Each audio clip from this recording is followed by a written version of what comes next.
이렇게 좀 한번 좀 뭔가를 바꿔보고 싶지 않을까라는 충동 같은 것도 한번 일었었고요. 거기에다 IF까지 딱 왔기 때문에 그것이 굉장히 좋은 기회를 만들었죠. 뭔가 다른 걸 해볼 수 있겠구나. 그래서 뭐 거의 결정한 데는 거의 10분도 안 걸렸어요. 나름대로 안 걸리고 아무도 상의하지 않고 그냥 사표를 내고 나왔죠. 단 10분도 안 돼서. 사모님한테는 말씀을 하셨어요? 전혀 안 했죠.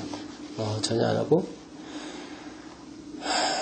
그냥 그만뒀다는 얘기도 안 하고 그 사람도 묻지도 않았고 나중에 결국 알게 됐지만은 저한테 왜 그만두느냐라고 한 번도 묻질 않았어요. 지금까지도 그걸 물은 적은 없어요. 단지 제가 그냥 하는 대로 내버려두고 그냥 바라만 봐주는 그런 거였지 한 번도 그런 거에 대해서 어떤 단서도 붙이지 않았어요. 뭐 저희 애들도 마찬가지고 어느 누구도 그런 걸 제가 상의하지는 않는 스타일이죠. 그냥 뚝 생각나면 가는 정말 어떻게 보면 좀 지금 생각하면 남들이 보면 봤을 때 좀 이상할 것 같아요. 어릴 때부터 학비는 물론이고 생활비까지 벌어야 했던 김용덕 씨. 그때 생긴 자립심이 무쇠의 뿔처럼 혼자서 가게 만든 건 아닐까. 물론 가족의 믿음 없이는 불가능했을 것이다. 근데 정말 큰 어려움이나 그런 거에서는 저는 내색을 안 했기 때문에 저는 잘 모르고 그냥 가끔 가다가 막 옛날에 이랬었다 그런 얘기 들으면은 좀 깜짝깜짝 놀랄 때 있어요. 정말 그게 어떻게 될 방향을 흘러갈지 망할지 안 망할지도 모르고 단지 그냥 뭐 내가 좀 부지런하다는 거 뭐 그런 것만 하는 가지만 믿고 뭔가를 이렇게 시작을 했다는 거고 은행 그만둘 수 있었다는 건데 지금 생각하면 정말 철부지죠. 어떤 것도 그림이 없었어요 사실은. 인생 2막을 여는 사람들이 가장 쉽게 손대는 것이 음식 장사다. 김용덕 씨의 시작도 크게 다르진 않았다. 장사는 그럭저럭 됐지만 아쉬움이 남았다. 그러다 커피를 만나게 됐다. 그리고 우리가 맛에 대해서 진실이 너무를 몰랐기 때문에 내가 사기를 당했구나. 또한 산업적으로 하나의 산업이 어떻게 이렇게 뒤떨어질 수 있을까 그런 어떤 분노감, 어떤 그런 것이 제일 컸죠. 그저 맛난 후식을 제공하고 싶은 마음에서였다. 하지만 커피를 만나면서 원인 모를 갈증의 정체를 알게 됐다. 자신 안에 열정을 보게 된 것이다. 그러니까 내가 나를 몰랐던 나를 발견해가고 있고 나의 소질을 계속 개발할 수 있는 영역이 굉장히 많이 생긴 거죠. 그래서 내가 누구인지를 스스로 알게 해줬던 것이 커피예요. 그런 점에서는 하여간 내 인생에서 커피를 만난 것은 가장 큰 행운이었죠. 놀라운 행운이었죠. 그때부터 닥치는 대로 정보를 수집했다.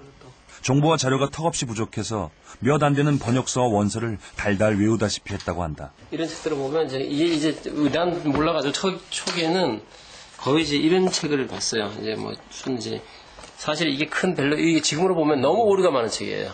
1930년 40년에 나온 책이기 때문에 그래서 그런 거를 보고 커피를 이해했으니까 얼만큼 내가 참 호황되게 이해했구나라는 걸 알 수 있고 여기에 보면은 이제 전 세계 유명한 이제 커피숍에 대한 정보가 쫙 나와요 이게. 그래서 제가 이 주소를 다 가지고 굉장히 커피 여행을 많이 했죠. 초창기에 11년 전에. 어찌 보면 대단히 무모한 일이다. 정보의 정확성을 떠나 책에 나와 있는 커피숍을 무작정 찾아 나서는 사람이 몇이나 될까. 그의 커피 여행은 그렇게 시작됐다.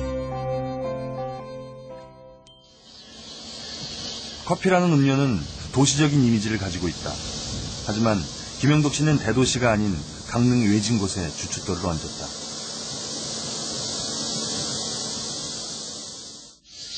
이런 시골에 커피숍을 낼 생각을 어떻게 하셨어요? 첫 번째는 돈이 없었고요. 가진 게 이거밖에 없어서 이 자리에 할 수밖에 없었던 경제적인 이유가 첫 번째고 두 번째는 언젠가는 이제 나름대로는 제가 생각했던 어떤 완성도가 있으면은 언젠가는 유명해질 거다. 그리고 그걸 찾아서 사람들이 필요시 올 거다. 라는 꿈이 있었어요. 하지만 하루 한 명의 손님을 보는 것도 쉽지 않았다. 1년, 그리고 2년이 흘렀다. 그러는 동안 빚은 눈덩이처럼 불어나 있었다. 거의 한 달에 뭐 1,000만 이상의 적자가 계속 늘어나고 이러면서 나중에 빚을 계속 불려나가는 현상이 됐고, 나중에 사채까지 어느 정도 써야 되는 단계까지 왔고, 카드도 돌려막다 한계에 붙이게 되고, 그런까지 과정을 왔죠. 그 당시 빚이 얼마까지 불어났습니까? 아마 군권의 빚이 거의 한 20억 정도까지 아마 있었을 거예요. 물론 이 작은 회사에서 굉장히 많은 금액이죠. 많은 금액이죠.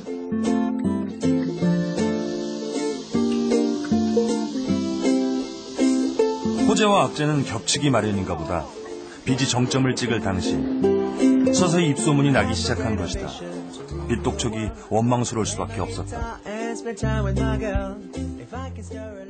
회사가 어느 정도 돌아가기 시작했는데 빚 때문에 굉장히 어려웠어요. 그게 무슨 뜻이냐면 이 사람은 무조건 부도날 사람으로 분류가 되기 시작하니까 대출 연장도 6개월만 해주죠. 그리고 무조건 6개월마다 20%씩 갚으라는 거예요. 근데 사실은 그 당시에 그것만 없어서도 조금 더 버티기 쉬웠을 거예요. 왜냐면 이자만 내고 원금 대인데 조금만 갚아가도 버틸 수 있는 쉽게 갚고 이자 낼 정도는 됐었으니까. 그런데 원금을 20% 갚으라니까 그게 어떻게 버텨나겠어요, 그게 사실은. 그래서 그 원금을 갚으려고 다른 빚을 내야 되는 계속 그게 과정이 이루어졌기 때문에 너무 그때가 가장 너무 은행이 거의 아주 그때는 아주 정말 아주 뭐라 그러나 지옥사자 같더라고요.